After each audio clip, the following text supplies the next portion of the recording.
Well, I'm laying here and I thought I would check my messages, of course. Every once in a while, it's nice when someone leaves a decent comment, but it's very rare. They get people to gang up, and he always did, my ex-husband and his friends. They can be very vicious. But when you're young, and people are telling you that Peter Jennings calls their house, you know, and things like that. I mean, I could go on, but my brain starts to hurt about, wealthy people. You're made to believe that, you're just not good enough. I was. So you try harder. It's not something that happens right away. This is slow and insidious that happens over time.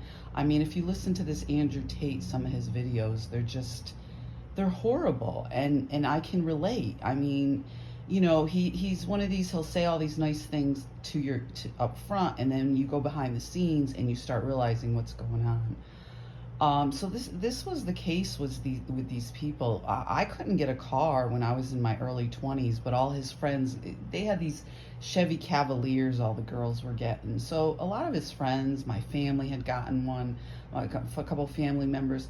I couldn't get one. I didn't have bad credit. I made good money, yada, yada, yada. My grandmother even offered to co-sign. But this is what goes on. And that was way back before I even really knew that my ex-husband had already been stalking me with his friends from a long time ago as a child.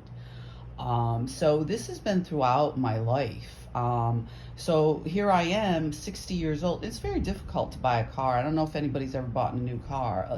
Now it's probably a little easier, but years ago it was a difficult thing to do. It can be very intimidating.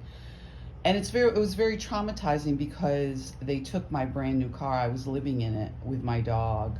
So they took my dog, they took my brand new car that I bought myself.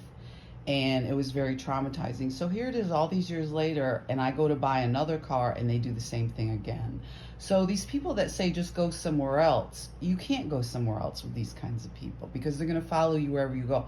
All it takes is a phone call to a car dealership telling some stories about you, especially when there's criminal law enforcement involved. Not every police officer is honest.